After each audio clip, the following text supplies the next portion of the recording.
Graça e paz, irmãos, graças a Deus por mais essa oportunidade que estamos tendo de louvar ao Senhor. Para mim é um prazer poder auxiliar os irmãos com esses cultos.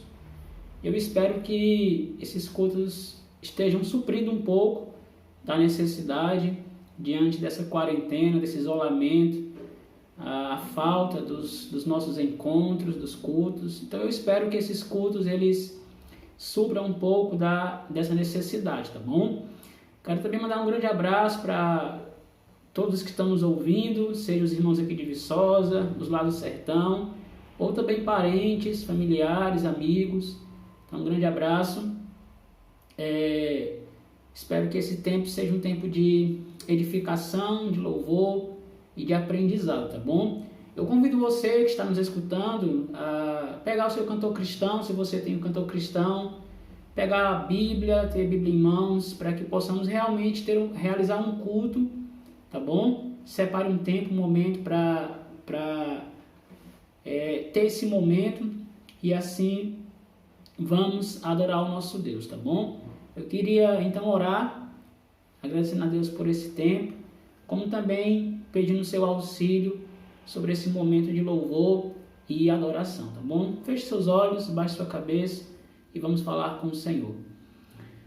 Ó Deus e Pai, obrigado, Senhor, porque até aqui Tu tens nos ajudado. Agradecemos por Tuas misericórdias, que a cada manhã são renovadas, como diz a Tua palavra. Essa é a razão, inclusive, de não sermos consumidos, ó Deus. Como diz também o salmista, obrigado porque o Senhor não nos trata segundo os nossos pecados, nem nos retribui consoante as nossas iniquidades, mas segundo a grandeza das Tuas misericórdias. Por isso, ó Deus, Te louvamos. Se estamos vivos hoje, é porque as Tuas misericórdias têm se renovado sobre as nossas vidas. Obrigado porque mesmo em meio a esses dias difíceis de quarentena, de pandemia, podemos descansar no Senhor, descansar em Tuas promessas, confiando, ó Deus, de que o Senhor há de voltar e assim arrebatar o Teu povo, levar o Teu povo para junto de si, para então estarmos para sempre com o Senhor. Essa é a nossa esperança e consolo, ó Deus. Nós agradecemos, pedimos que nos abençoe nesse tempo, que seja um momento para a glória do Teu nome. Abençoa cada um dos que estão nos ouvindo, que sejam edificados, fortalecidos com a Tua palavra e também ajude-nos todos, ó Pai, a Te adorarmos em espírito e em verdade. Em nome de Jesus oramos. Amém. Gostaria só mais uma vez de comunicar que estou novamente aqui sozinho, gravando esse culto. As meninas ainda estão doentes, peço que os irmãos orem. Ainda não estão saudáveis 100%, estão tossindo bastante. Isabel, inclusive, teve dor de ouvidos por conta dessa gripe. Eu peço que os irmãos orem por elas, Isabel e Lia principalmente, para que Deus venha restaurá-las, tá bom? Então, nós queremos louvar ao Senhor com o hino de número 9, Santo. Hino de número 9 do cantor cristão, Santo.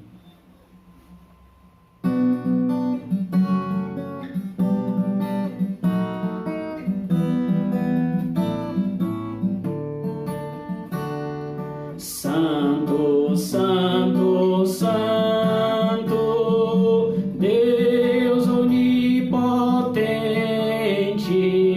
cedo de manhã cantaremos Teu louvor.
Santo, Santo, justo e compassivo, és um só Deus, supremo Criador. Amém. Então, santo é o nosso Deus e assim precisamos também ser santos. Gostaria de cantar mais um hino. Então, se você está com um cantor cristão aí em mãos, você pode abrir no hino de número 46, Jesus me transformou. Hino de número 46, Jesus me transformou.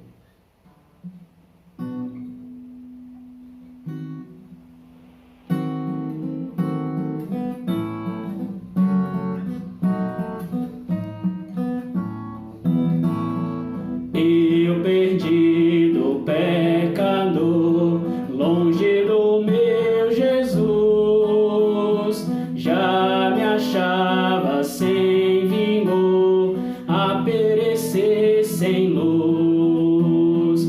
Meu estado Cristo viu, dando-me sua mão, e salvar-me conseguiu da perdição. Cristo me amou e me livrou. O seu imenso amor me transformou. Foi seu poder, o seu querer. Sim, Cristo Salvador me transformou. Minha vida, todo ser, quero lhe consagrar. Ao seu lado vou viver, o seu amor cantar, a mensagem transmitir aos que perdidos são. Venham todos já fruir a salvação. Cristo me amou e me livrou. O seu imenso amor me transformou. Foi seu poder, o seu querer. Sim, Cristo Salvador me transformou. Amém. Glória a Deus por Jesus ter nos transformado. Amém. Então nós queremos agora dar continuidade ao culto, meditando um pouco na palavra do Senhor. Mais uma vez, se você está aí com a Bíblia em suas mãos, peço que você abra em 1 João, na primeira carta do apóstolo João, tá bom? 1 João, fica lá no Novo Testamento, e nós iremos meditar no capítulo 3, versículos 2 e 3, tá bom? Em apenas 2 versículos, 1 João, capítulo 3, 1 João fica lá perto já de Apocalipse, já quase no final da Bíblia. 1 João, capítulo 3, versículos 2 e versículo 3, tá bom? Enquanto você abre sua Bíblia aí, vou aqui beber um carocinho d'água.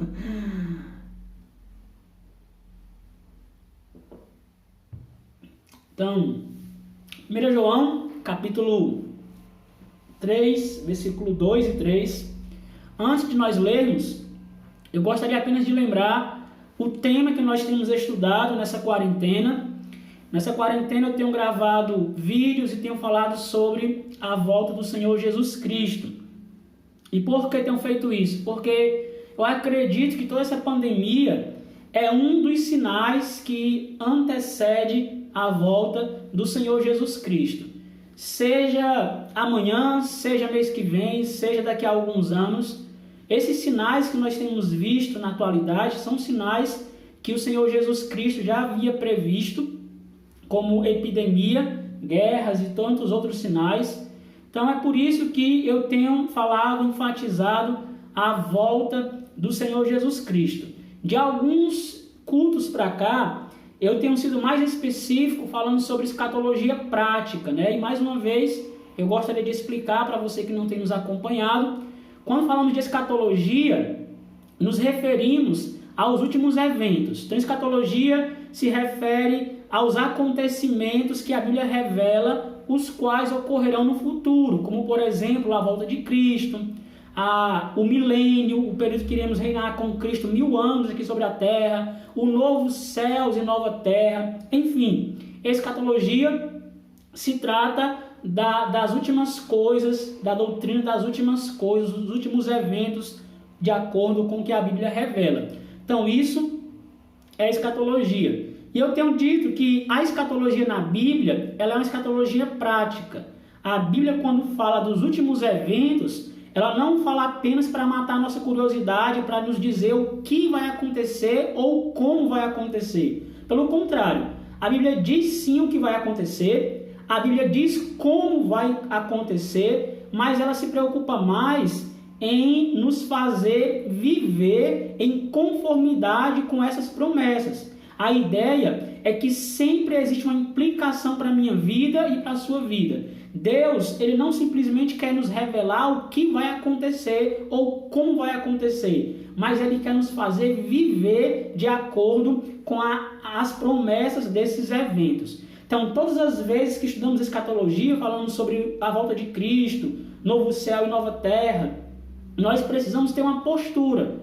Nós precisamos viver de acordo com esta esperança dos últimos eventos, tá bom? Então, por exemplo, eu já falei aqui que o fato de Jesus virá, de Jesus vir, aliás, quando a Bíblia diz que Jesus virá, isso deve nos consolar. Paulo fala isso. Ele diz que Jesus vem e diz que essa verdade deve nos consolar. Essa é a implicação. Consolo agora deve ser uma implicação para a minha vida e para a sua vida, pelo fato de sabermos que Jesus virá.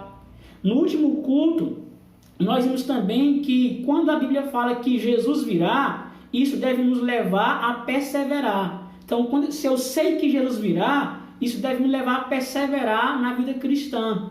E hoje nós veremos mais uma implicação. A implicação é: Jesus virá, e isso deve nos levar a purificar, ou seja, isso deve nos levar a nos purificar. Então, saber que Jesus virá é ter uma postura de purificação.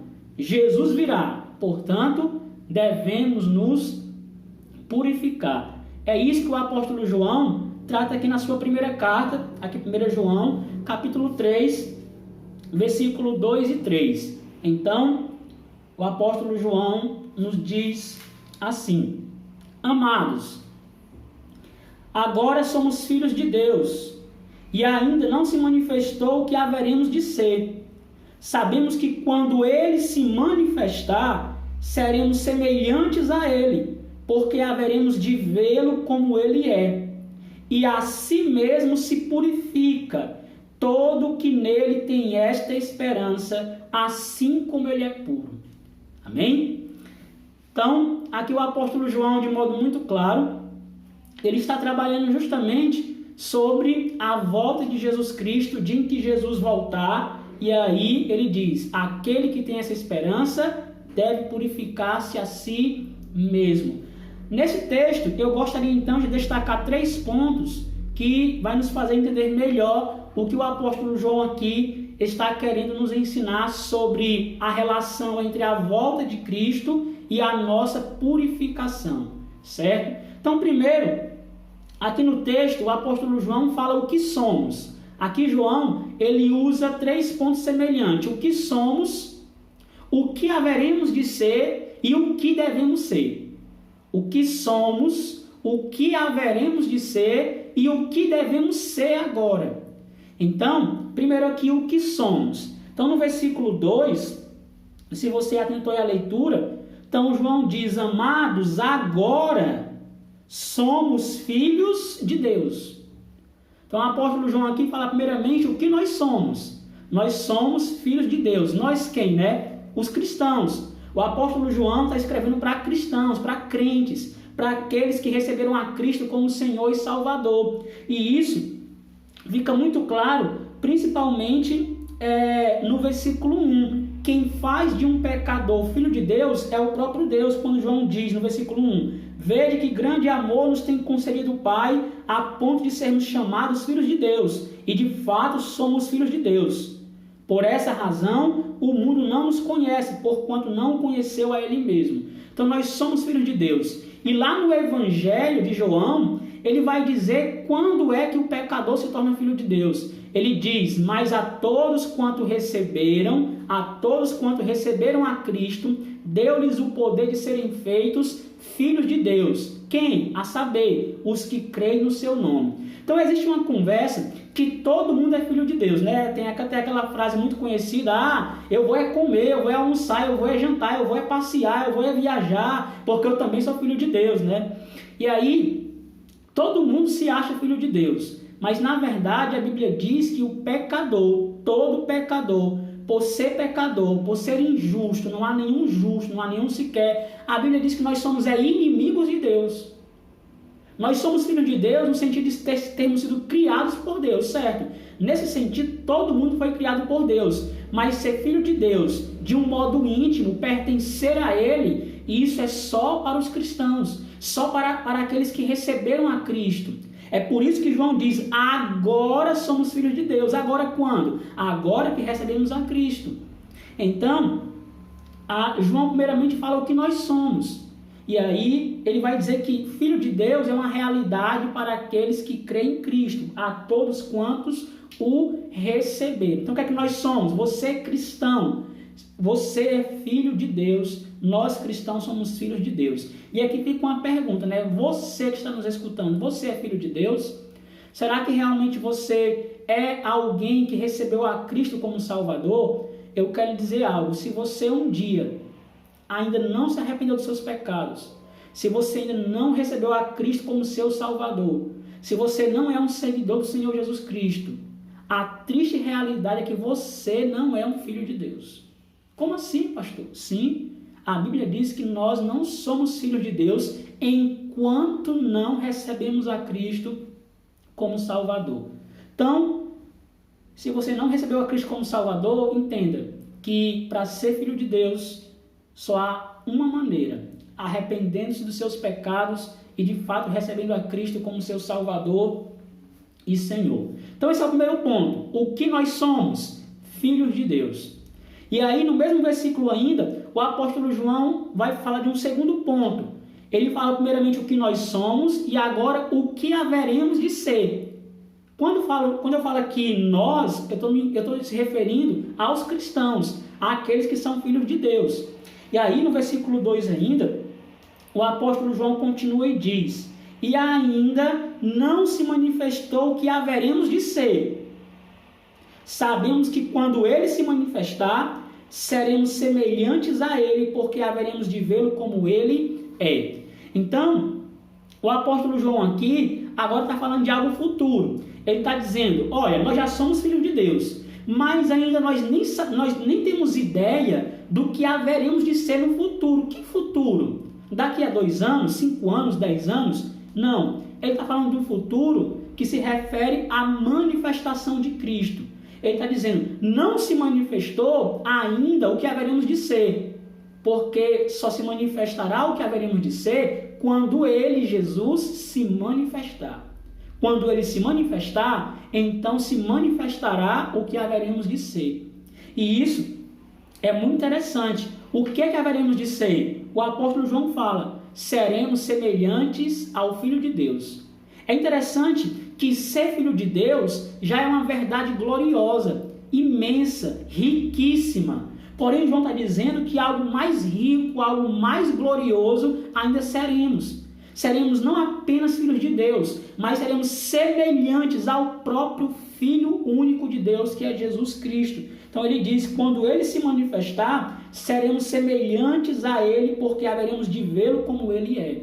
Então, é a ideia de que quando Jesus voltar, a ideia de Jesus se manifestar aí, é quando ele vier, nós seremos semelhantes a ele, certo? E aqui, semelhantes a Jesus, não é a ideia de poder fazer milagre, mas é a ideia de um corpo glorificado. Enquanto vivemos aqui, ainda temos um corpo que é imperfeito, um corpo que ainda luta contra o pecado, um corpo que tem suas limitações. Mas quando Jesus se manifestar, Jesus voltar, então nossos corpos serão glorificados, seremos libertos de uma vez por todas do pecado e teremos então corpos perfeitos, sem imperfeições, sem doença, sem pecado. E isso é uma grande esperança para mim e para você que é filho de Deus. Quando ele se manifestar, seremos semelhantes a ele, seremos semelhantes ao Filho de Deus, que é Jesus Cristo. E aqui, algumas aplicações para nós, né? Lembre-se que essa esperança, a esperança de ser semelhante ao Filho de Deus, quando o Filho de Deus se manifestar, essa é uma esperança apenas dos filhos de Deus. Essa é uma esperança apenas daqueles que têm a Cristo como Salvador e Senhor. Essa não é uma esperança de todo mundo. É uma esperança apenas daqueles que são filhos de Deus. E aí, será que realmente você crê que ele vai se manifestar? Será que você crê que quando ele se manifestar, seremos semelhantes a ele? Essa esperança deveria nos encher de alegria, certo? Mas partindo aqui para o último ponto, que é o ponto que eu quero mais enfatizar, é aí no versículo 3. Então, vamos lá acompanhar o raciocínio, né? João já disse o que nós somos. O que é que nós somos? Filhos de Deus. João já disse o que é que nós haveremos de ser. O que é que haveremos de ser? Semelhantes ao Filho de Deus. E agora João fala o que devemos ser. Não o que somos, não mais o que haveremos de ser, mas o que devemos ser agora. E aí a resposta é: devemos ser puros. Puros como puro é o Filho de Deus. Devemos ser puros como Jesus é puro. E João vai mostrar isso no versículo 3, quando ele fala da esperança, ele fala da manifestação de Jesus Cristo quando Jesus voltar, e aí no versículo 3 ele diz: e a si mesmo se purifica todo que nele tem esta esperança, assim como ele é puro. Então, João agora está mostrando o lado prático da escatologia. É interessante que se esse versículo 3 não existisse, então João ele estaria apenas matando a nossa curiosidade. Ele estaria apenas dizendo: olha, quando ele se manifestar, seremos semelhantes a ele. Ok. Então isso é matar a curiosidade, é falar como vai ser, o que é que vai acontecer. Mas aí, João, ele não fica apenas no mundo da teoria. Quando ele está falando de escatologia, volta de Cristo, ele está trazendo uma implicação prática. A ideia: quando ele se manifestar, seremos semelhantes a ele. Agora, quem tem essa esperança deve se purificar como ele é puro. Então a ideia aqui é o seguinte: saber que Jesus vai voltar, saber que Jesus vai se manifestar, isso deve me levar a uma vida de pureza. Isso deve me fazer purificar a cada dia, um viver santo, puro, diante do Senhor, certo? Então aqui é qual deve ser a nossa reação diante dessa esperança. É interessante que lembrarmos que quando falamos de pureza, existe uma pureza posicional e uma pureza progressiva, certo? Então, a Bíblia diz que quando o pecador crê em Cristo, se arrepende dos pecados e recebe a Cristo como Salvador, a Bíblia diz que somos purificados de todo o pecado. Isso acontece de uma vez por toda, é um ato, isso é algo pontual, isso acontece no momento da conversão. Porém, por outro lado, a Bíblia diz que por termos sido purificados de todo o pecado, termos sido perdoados, lavados, isso deve nos levar a uma vida de pureza, certo? Então existe uma pureza posicional diante de Deus. O pecador em Cristo, ele já foi purificado, mas porque ele foi purificado, ele deve viver em pureza, ele deve viver em santidade, ele deve viver de acordo com a vontade de Deus. E aí, quando nós falamos em pureza, precisamos também lembrar que pureza deve ser algo que deve abranger todo o nosso viver. Como o apóstolo Pedro falou na sua primeira carta, Pedro diz, assim como ele é santo, vocês deveis também ser santos. Então cantamos aqui hoje que Deus ele é santo. Porque ele é santo, precisamos também ser santos. E aí Pedro diz que devemos ser santos em todo o nosso procedimento, pureza, santidade em todo o nosso proceder. Isso significa que a pureza na minha vida deve invadir o meu coração, os meus pensamentos, as minhas ações, as minhas palavras. E aí eu fico realmente às vezes até assustado quando percebo que tantos cristãos, as palavras são palavrões, palavras impuras, imorais. Tantos cristãos ficam com ações, atitudes também impureza, adultério, fornicação, mentira. E aí isso realmente não é algo que deve fazer parte da vida de um cristão. Um cristão deve ser puro assim como Jesus é puro. Saber que Jesus vai voltar, isso deve nos levar a nos purificar. Essa esperança deve me levar a uma vida de pureza. É pureza nos pensamentos também. E aí nós devemos guerrear. Eu sei que é difícil. Às vezes lutamos contra maus pensamentos, pensamentos impuros, pensamentos imorais. Mas aí precisamos lembrar do que Paulo diz em Filipenses. Tudo aquilo que é puro, tudo aquilo que é amável, tudo aquilo que é de boa fama, tudo aquilo que existe virtude, tudo aquilo que tem louvor, seja tudo isso que ocupe o vosso pensamento. Nós não podemos ser escravos dos nossos pensamentos. Precisamos lutar contra maus pensamentos e assim lutar para termos pensamentos puros, pensamentos que realmente glorificam ao Senhor. De fato, a nossa pureza deve abranger todo o nosso viver, todo o nosso procedimento deve ser puro. E aqui eu gostaria de fazer um alerta. Nessa quarentena, precisamos ter muito cuidado com o que nós colocamos diante dos nossos olhos. Eu estava vendo uma pregação esses dias do pastor Augusto Nicodemos, e ele falando de um fato muito interessante, até assustador. Ele disse que na Alemanha, nessa quarentena, porque as pessoas ficam mais em casa e acessam mais a internet, a indústria da pornografia já liberou filmes pornográficos gratuitos para ser espalhado, para que as pessoas aproveitem nessa quarentena. Cuidado! É preciso nessa quarentena termos muito cuidado, porque realmente estamos mais em casa, com mais acesso à internet, talvez mais tempo na internet. E cuidado, o que é que você está colocando diante dos seus olhos? O que é que nós estamos colocando diante dos nossos olhos? Coisas impuras, coisas imorais. Precisamos vigiar, precisamos ter cuidado com isso. Então, como diz o salmista, lá no Salmo 101, ele diz, portas adentro em minha casa, ou seja, dentro de minha casa, terei coração sincero, não porei coisa injusta diante dos meus olhos. Salmo 101, versículo 2 e 3. Dentro da minha casa teria um coração sincero e íntegro. Não porei diante dos meus olhos nada injusto, nada impuro. Então, tenha muito cuidado. Você jovem, que às vezes fica também vivendo em pecado, fica brincando de ser cristão, fornicação, enfim, tenha cuidado. Se você tem a esperança de que Jesus vai voltar, seja puro. Saber que ele vai se manifestar, isso deve nos levar a nos purificar. Essa esperança deve ter algo prático, uma implicação séria em minha e na sua vida. E aí, eu gostaria de encerrar citando também um Salmo 119, versículo 9. Talvez você esteja lutando, todos nós lutamos, eu luto em relação à pureza. Nós lutamos, temos um corpo que ainda, muitas vezes, até deseja o pecado. Nós lutamos. Mas aí, existe um segredo para que nós realmente tenhamos vidas puras diante do Senhor. O salmista, no Salmo 119, versículo 9, ele diz, como jovem, e aqui se aplica a todos, como o jovem poderá manter puro o seu caminho? Observando conforme a tua palavra.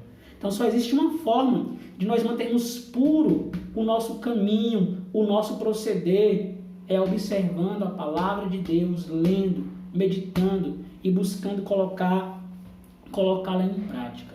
Portanto, Jesus virá. E isso significa que devemos nos purificar. Assim mesmo se purifica todo aquele que nele tem esta esperança.